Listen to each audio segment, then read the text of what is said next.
So hands up again if you think you do big data today.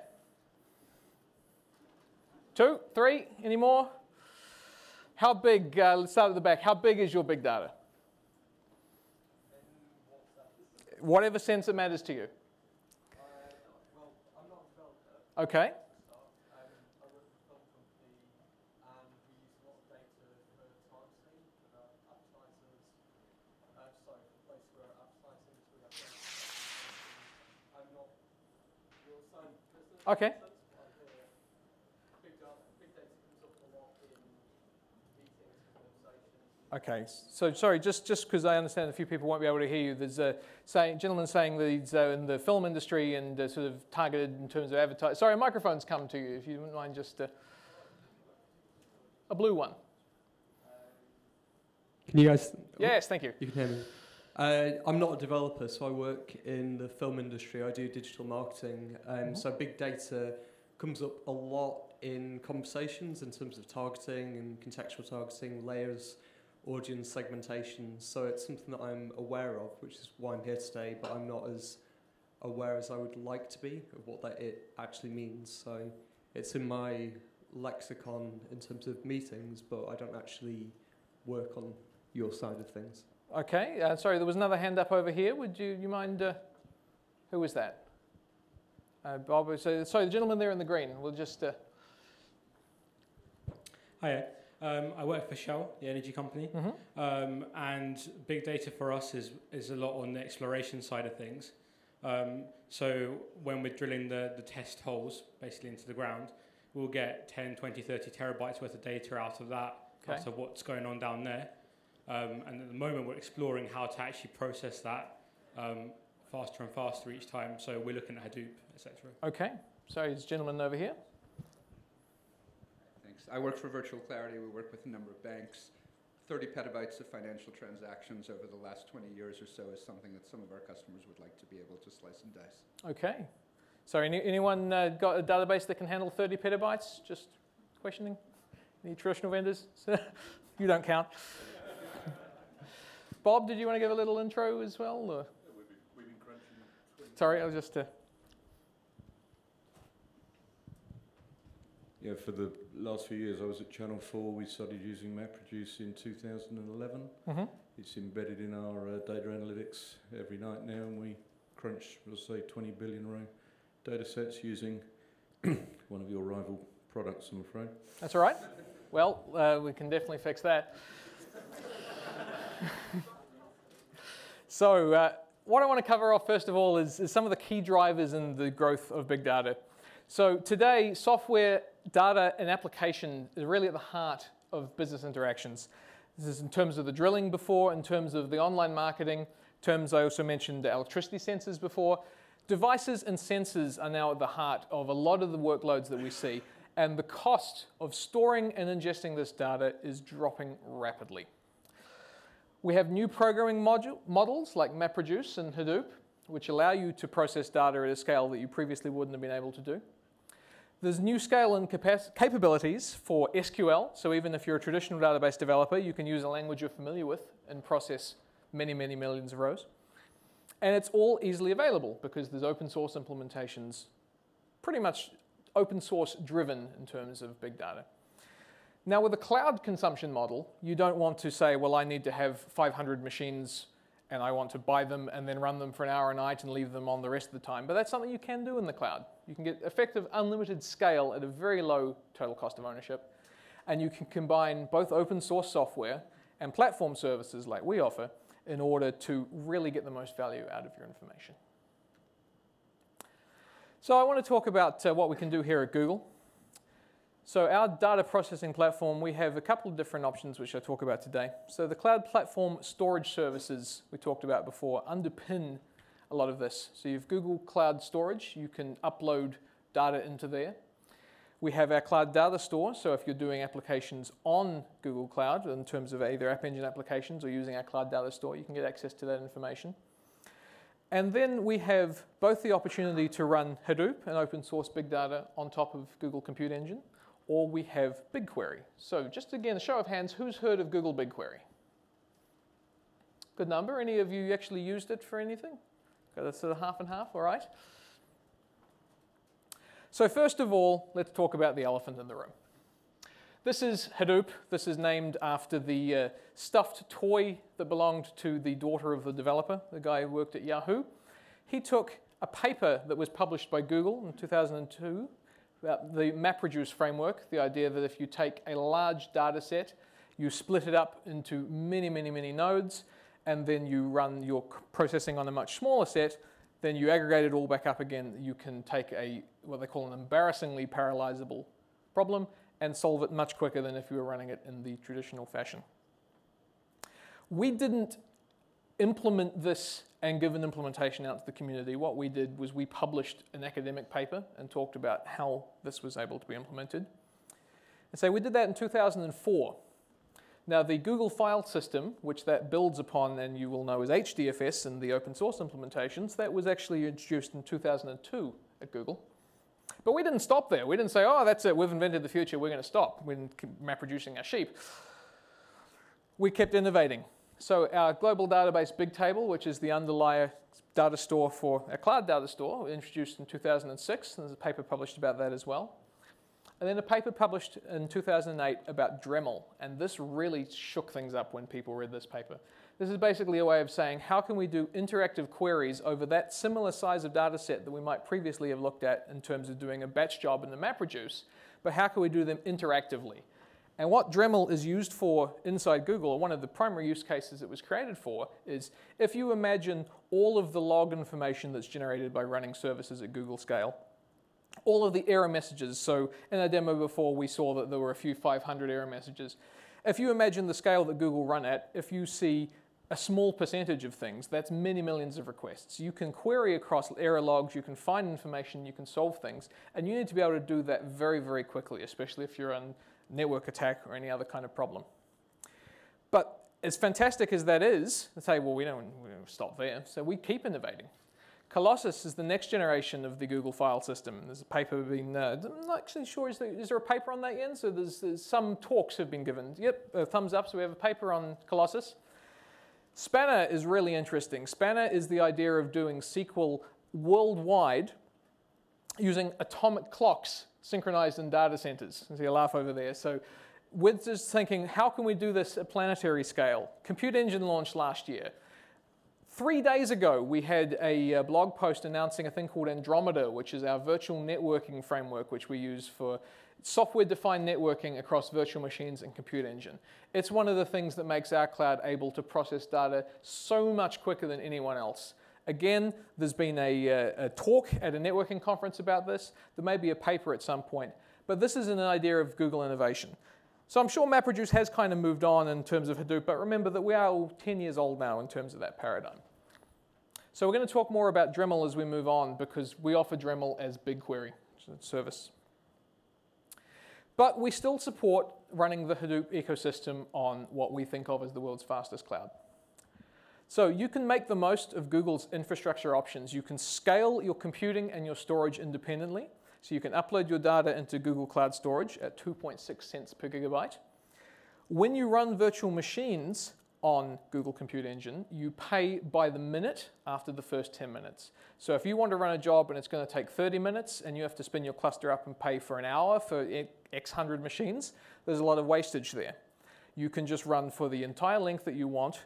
And remember also that if you're running these throughout the month, that you have these sustained usage discounts for things that when they're not running concurrently. And you buy only the resources that you need when you're running in a cloud provider. We have very seamless interoperability between all of our services, and I'll cover off some of the connectors in a second. Very low barriers to entry. And you can share data amongst a very diverse toolset. So you can have your source data stored in cloud storage, or even in BigQuery, as we'll talk on.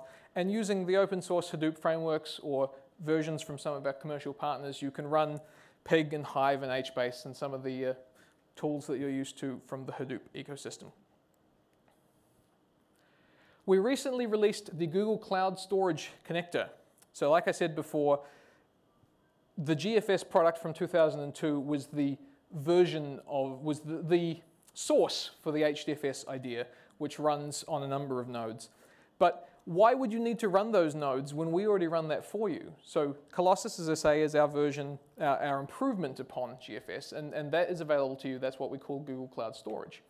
So instead of having to run your own nodes to run HDFS, run that directly on Google Cloud Storage, and you see better performance, and you see a lower price. You don't have to worry if you're using that. Also, you can use that as your synchronization points. You don't have to run a name node, so you can focus just on having the machines running that will run the workload that you want to run, process the data directly in Google Cloud Storage. So an example here, if you were to upload files to Google Cloud Storage, see in the console which Jens showed you earlier, then you can upload them, you can use APIs, you can use the web interface, and then using the Hadoop tool, so the Hadoop FS command, you can put files, you can list them, you can see them, and they're accessible to your cluster, or you can use the Google utilities. So it is as if they were directly on your previous HDFS. So that allows you to have native semantics from other cloud applications, consistent access from everywhere, so from other Google services, from running on either Compute Engine, you can have services running in your own data center. You have interoperability with the ecosystem standard of HDFS, and you can run all of the technologies that run on top of that, like Pig and Hive, if you want to do things the slow way. The data is highly durable, so again, built on the same ideals as the Google file system. It has 11 nines durability, it's highly available, and that data is not just tied to your Hadoop ecosystem. You can access that on the web if you want to make it available. You can collaborate with other people on that. So then your GCE VMs just serve out your application logic, and the scalability there trumps the locality of the data because you are running in the same data centers as your application already, and so you really see great price performance. And if anyone's interested in this, I would encourage you to look into a white paper that Accenture published recently talking about the price performance of using the GCS connector. Basically, with various different sizes of GCE instances, so using the Google Cloud Storage for initial input and output, we saw execution time 10-15% less running on, so that's almost 20% less actually, running with the Google Cloud Storage connector for Hadoop rather than using HDFS, and that is also delivered at a lower cost. So the TCO analysis here was done on document clustering workload, but this is something you can easily replicate yourself with whatever your workload happens to be. So it is possible to run many, many workloads with Hadoop on GCE. We talked about the cloud storage connector, which connects to cloud storage. We have another couple of connectors in preview at the moment. So if you have information stored in your App Engine data store or your cloud data store, there is a connector that we're bringing out that will let you do Hadoop jobs and MapReducers directly on that information. And again, the same with BigQuery. So as we move into talking about BigQuery and the storage system that underpins that, if you have jobs that are not necessarily as much about real time but are about batch processing, then you might want to use your existing Hadoop ETL infrastructure to do queries against that information. So those top two connectors, they're in preview, and if you're interested in learning more about them, talk to Jens or I after the presentation. We have a couple of really good toolkits for making it very, very easy to deploy Hadoop on top of GCP. So there's a command line tool we have called BDUtil, which basically lets you just build and configure and then deploy and destroy a Hadoop cluster on command. So because you're keeping your data in GCS, you're only paying for the storage that's there, and you deploy your cluster, tell it what job it wants to run, have it run, and then once it's finished, tear it down again, per minute pricing. We have some tools which make that very easy. You can run the scripts in it. You can run interactively if you want. We also have some great partners. So MapR actually broke the TerraSort record using Hadoop running on Google Compute Engine last year. And a company called Qbol that we're working with as well have a great Hadoop as a service where they run a web interface that you can log into, configure your jobs, and it will start the Hadoop instances running for you, and it will process your information, run what you want, give you a nice interactive log console. So it is absolutely possible to run a fantastic Hadoop cluster on top of Google Cloud Platform. But we don't think that that's where you should stop. So this is BigQuery. As I mentioned before, BigQuery is based on Dremel, which is the concept of a columnar data storage. So if you're interested in the technical details, either come and have a chat to us later or read the paper. But by rethinking the way that data is stored and data is queried, we can do queries over hundreds of millions of rows, over billions of rows, petabytes of data, and return responses in very small numbers of seconds, so under 30 seconds, even at that kind of scale. And again, because this is something that we offer as a service, you shouldn't have to think, all right, I'm going to have to turn on a cluster, I'm going to run this. This is just say, all right, I want to run this. I want to have 1,200 servers processing for 10 seconds to do this, and then it's gone. You don't have to worry about it. So Google managed that for you. You don't have to worry about that at all. BigQuery is big data analytics in the cloud. So it's unrivaled performance and scale. There's no practical limits on the amount of data you can put in there. Query performance is interactive. So this isn't batch processing. This is, I go in, I want to know something. Great, I know that. So now that I know that, what's the next query I want to run? So instead of doing 4 hours between batch jobs and then saying maybe we can do 2 or 3 a day, you can have analysts all have access to this data simultaneously, run hundreds of queries a day, get unparalleled insight. Very, very easy to use and adopt. There's no administration and provisioning. You don't need to worry about turning on clusters. You don't need to worry about anything. You have a SQL interface. There's a REST UI to it. You can run it through the web, which I'll show you in a second. There's ODBC connectors. We have some great front-end partners for visualization tools, and we also have connectors to some open source libraries, which I may talk about in a bit. Talked about the column storage. It's familiar in terms of database structure, but the way we store things under the hood is very, very, very powerful. Easy data management. You can set your repositories up. You can set access control so that you can have members of your team have access to various sets of your information. And you can do fast atomic imports of data from Google Cloud Storage or via the APIs. So just a little bit about the innovation of BigQuery. So we launched in 2012, introduced batch processing, and we actually have a connector to Microsoft Excel as well, if you want to do some analysis from tools, which is still one of the most common programming languages, unfortunately.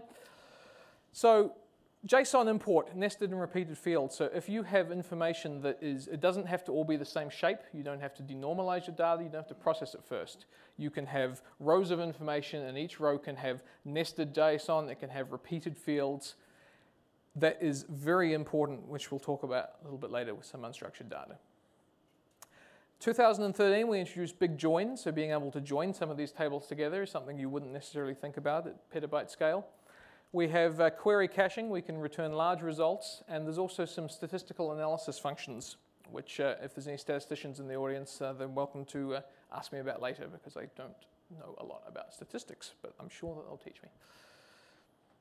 2013, end of 2013, so we implemented the streaming API, so you can implement what was initially 100 rows per second into BigQuery. You'll remember I mentioned earlier, we can now do 100,000 rows a second into BigQuery. Table decorators are fantastic. When you put information in the streaming fashion, you get a timestamp when each row is added. So you can do what is effectively time travel on your database and say, show me what it looked like an hour ago, or show me only the data that's gone in between now and 1 hour ago. So when you're charged by the amount of data that you've processed, this is an easy way of saying, well, I want to know the average of something that happened over the last 30 minutes. I don't need to scan all the rest of my historical data that I'm not interested in. I can see just between this point and this point.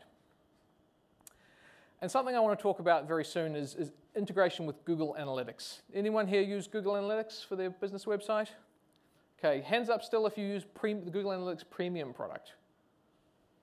All right, so people who have very, very large workloads, who have numbers of e-commerce sites and people do that, there's great benefits to using the premium package, one of which is integration with BigQuery, which I'll cover off. And we've just launched a few things here. 1,000 times streaming rate, so 100,000 rows a second. Views on tables, wildcards, so that if you have tables that are split by date, for example, you can say 2014 star and pull in all the tables that match that wildcard. Some improvements to SQL and some new JSON functions. So with streaming into BigQuery, 100,000 rows a second, simplified infrastructure, you can take real-time information and you don't need to worry about saying, all right, real-time or big information, you can pull them in both. You have a simple REST API you call to put each row in. And there's a myriad of use cases for this. If you have information server logs from any of your applications, mobile and especially gaming, we see a lot of people who are doing this kind of thing. Any kind of event that's happened, throw it into BigQuery, and then later on we say, well, what would happen, what generated this event, what the path between people who went from A to B, and especially people who went from A to B and spent money. What did they do in between, and what can we do to get more people doing this? Mobile and in-app analytics, huge area we see of growth, and you can effectively have your app stream directly to BigQuery if you need to. We have a customer who is a CRM plugin for Gmail, and they run it's a very similar thing. They stream event information in. They're able to query all that information from their hundreds of thousands of users. I mentioned Google Analytics. So we have a native pipeline. So from the information that's collected from Google Analytics, you opt into this. We will put the unsampled data into BigQuery. So the pipeline runs, you get access to hit information about every visit to your website. And there's some great insight that you're able to pull out of that. So instead of just saying averages over a short period, you can say, well, between 2010 and 2014, how has the conversion rate changed based on how long my page took to load? Say, if I look at customers, you can join against any other data set you like. So if, say, customers who spend at least $1,000 within the last year, well, how many of them visited but didn't purchase anything? And look at what have we changed over that period of time. And you can answer some very complex questions like, well, which coupon codes are used most frequently? And are they good customers? Are they bad customers? Are these things that we find in coupon codes that are launched on voucher sites on the web that we should shut down? So there's real market insight that your analytics people would love if you were able to provide to them. We have a whole bunch of great customers using GA and BigQuery at the moment. And while this isn't necessarily specific to a lot of what you do, this is an example I give just in order to be able to talk about the speed of data, which I'll show you in a second. I want to just bring up a slide here, which is a quote from Khan Academy, who are an online training school, effectively. They've basically deprecated their Hive pipeline. They've got all their information streaming into BigQuery, and things were fantastic. The only concern, the blog post that this comes from, the only concern he said is we're a little bit worried about the price, and then we dropped it by 80% the next day, so he's not worried anymore. You can use BigQuery as your enterprise data warehouse. So Motorola is still currently a Google company, but they have their phones, and their phones generate telemetry data that they want to be able to monitor. So at the moment, their data is uploaded to App Engine, and then from there, there's a little bit of processing, and it's moved to cloud storage. So then we have a job which imports it from cloud storage into BigQuery's column format in order to be able to do these real-time queries on it. With Compute Engine, we can run MapReduce workflows with the BigQuery storage connector. So if there's other processing that you want to do, it's available to run on Compute Engine. They also have workflows within BigQuery that do various processing that they want to see, batch jobs. But then the BigQuery query interface is available to their analysts, and then also to applications that run visualizations. So you can have Tableau or ClickView or Beam, which is an online version. You can plug them. They all have connectors to BigQuery, so you can allow people to say, all right, well, here's a query I want to run, and here's some nice graphs. And hopefully I'll have a chance to show some of that later as well. The storage engine behind BigQuery, it's more than just file storage. So it's obviously highly available and durable. It's optimized in a columnar format, and it also has fast table reads. So if you insert information into the BigQuery database, you don't need to do a query across all of it. You can just call an API and say, read me from this point to this point. So you can actually use it as your data warehouse store. It's familiar in terms of the way you interact with it, in terms of tables and SQL. Again, I mentioned table decorators before. It lets you say, well, this is what it looked like at any particular point in time. And it gives you high throughput, low latency streaming. You can atomically create, append, replace. And we'll talk a little bit more about some of the things you can do within BigQuery to transform your data. It's optimized for SQL. So I mentioned before that you can insert JSON into your data. If, for example, you have a JSON function, a JSON blob as one of your columns, You can just extract information from it that matches certain areas. You can have nested and repeated fields, join across those. So if your data comes from Google Analytics, for example, your table will look like this. So each time someone visits, you get a visit ID and a start time. And this visit will generate a number of hits to your site. And someone may hit more than once, so that is a repeated set of fields. So for each hit, you end up time, page path, and then for each hit, the user may have had some custom variables set by the code on the web page. So again, we have another nested field within there. And that shows our index, custom variables, variable names, and values. So large, sort of complicated nested information. So if we wanted to get some insight into this, here's a view of what it might look like over time. So this particular visit, start at time 0, 6 seconds in I've moved, so this is actually moving between some pages in the BigQuery user interface, clicking around some of our sample data over time. And in terms again of our contrived case, what we say, well, what we might want to find is, given any 2 pages, what's the average duration that somebody spent transitioning between page A and page B? And if you were to do this on just a sample of your information, you might say, well, we had a really fast group that day, or the servers were behaving really well, and it turns out that's not representative over everything.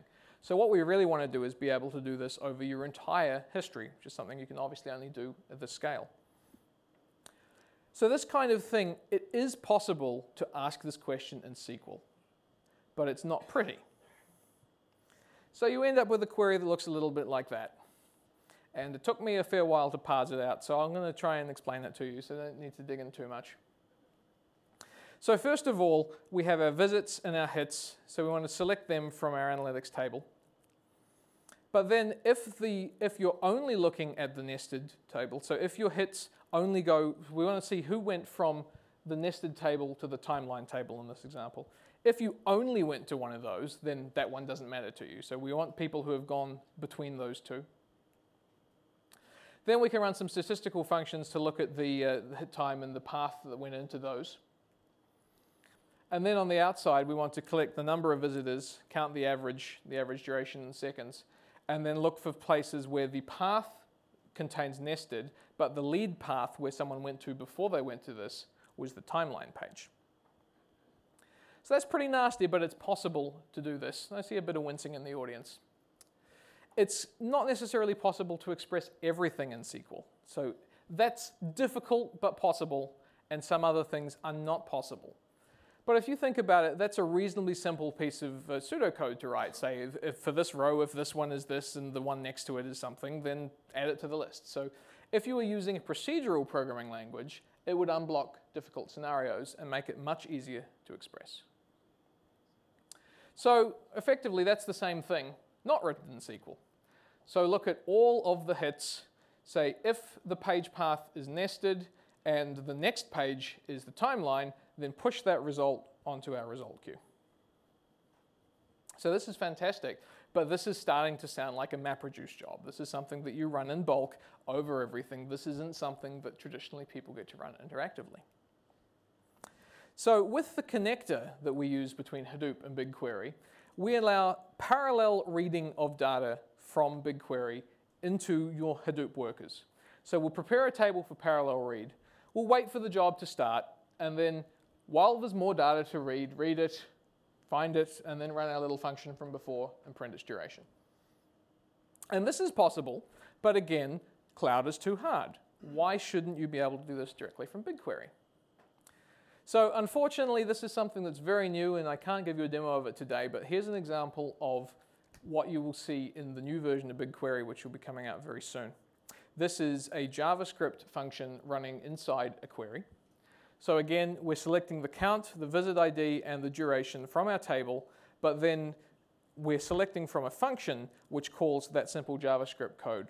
Again, looks for people who have gone from one page to the next, and you will be able to process that in real time across your entire set of Google Analytics data. And for us, real time is in the realm of 20 seconds.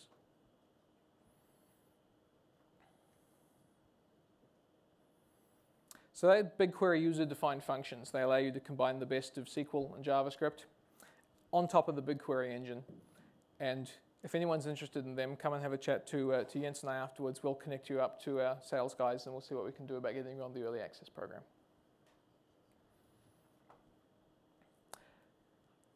So BigQuery storage is optimized for SQL, database-like structure with advanced SQL semantics, fast table reads. You can run a parallel MapReduce or the equivalent across a BigQuery table.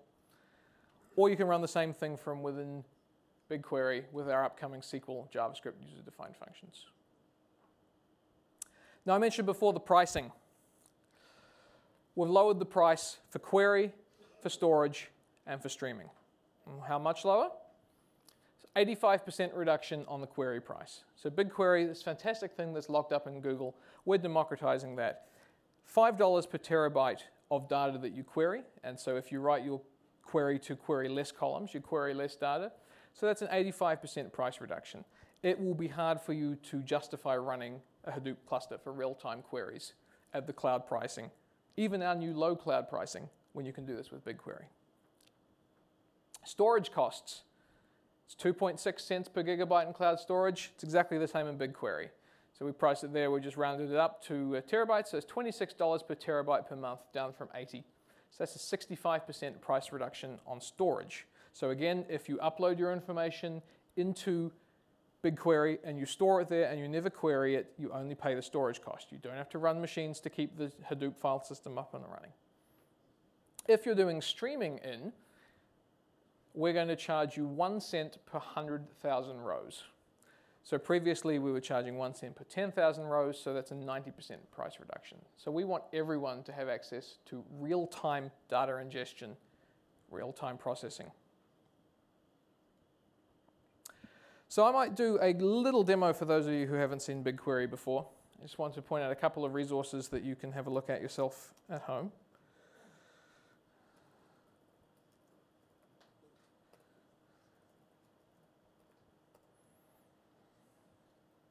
Okay, so we could just change over to the laptop, please.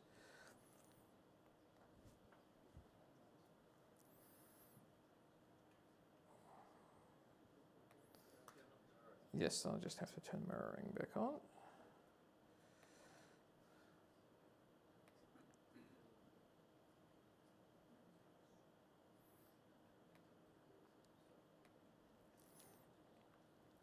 So the BigQuery web interface, hands up who's seen the BigQuery web interface before?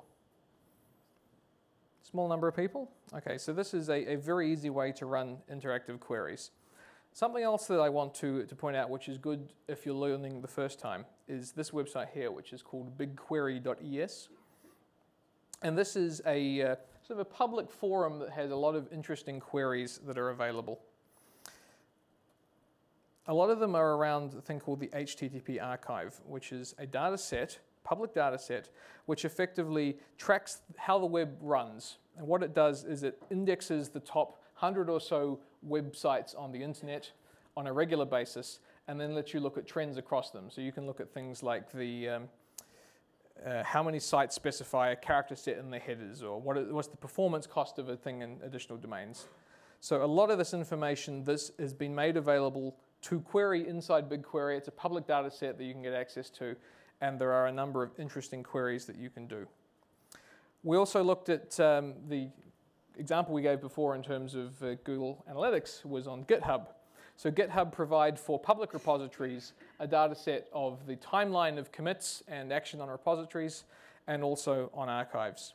So there's a query here which we can look at, which says, what are the top 100 most active Java repositories on GitHub? So if we copy this into the BigQuery interface here, create a new query. In the options here, you can cache results. And so if you have something which takes a short number of seconds to run, you'll get a cache result. Again, we'll run back in tenths of a second. But we want to show you that that's turned off. We're doing an interactive query here. And so this query will look for the GitHub repository that uses Java as its programming language that has had the most push events. Actually, first of all, let's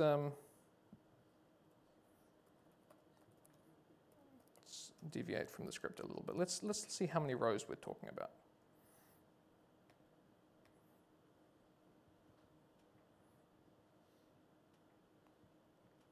$1,868,21402. So 1.8 billion rows.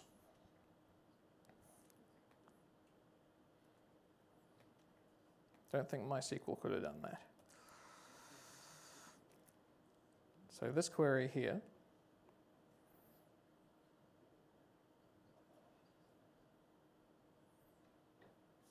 (7.6 seconds). You see there it processed 23 gigabytes of information. And we could have cut out some columns that we're not interested in if we wanted to process less. But here you can see the Yahoo Hadoop distribution is the most popular by pushes repository in Java on GitHub. I'm not quite sure what Melite is, but there's a lot of Hadoop usage in the top. That one seems to have two. There's both a fork. So you see that one there is Life Array was a feed reader, I think, and there's a fork and its original version, both in the top. This one I find quite interesting. This is which programming languages induce the most anger. So this is, there's actually a graph which has been done here, which I believe was done in R, in the statistical analysis framework, but there's a plugin you can use to graph BigQuery information. There's also for the Pandas Python statistical library, there's that. But here we're basically doing a count across languages, looking for angry words, grouping by language. And I'll just show you the visualization of that. There's quite interesting. Apparently Viml, which I think is a machine learning language, and then C, Shell, Java, and apparently PHP doesn't make people very, very angry. But you can imagine a similar query which looks for unkind words and commit messages and swearing, which we haven't done here. So another interesting query, we have here a sample which is all of the revisions that have ever been made to Wikipedia. This is updated reasonably frequently, I believe. But it's interesting to see. So the namespace for public articles on Wikipedia is namespace 0. But again, let's just have a look at the size of the data we're talking about from the public Wikipedia data sample.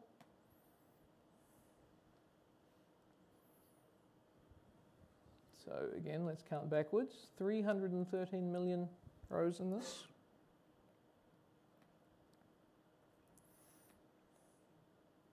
So what we want to see here is for all of the revisions that have ever been made to a Wikipedia article, which article has had the most revisions ever? Any guesses before we do that? The answer is, in fact, the George W. Bush article on Wikipedia has had the most contentious article. So if you're interested in seeing roughly what BigQuery can do, I would encourage you to have a look. We have a number of interesting data sets which are available in here. This one is the heaviest 10 children in all American births. This is a public set of queries which you're welcome to contribute to. But someone in 1970 was born 18 pounds in Pennsylvania. So all the rest, Kentucky is the runner-up for heavy children. So. But there's one of the things you find when you're dealing with this much data is you're not entirely sure what to do. So I'd encourage you, some of our developer relations team use this BigQuery.es, as in big queries. Gives you an idea of some of the things that you might like to run across some of these sample data sets.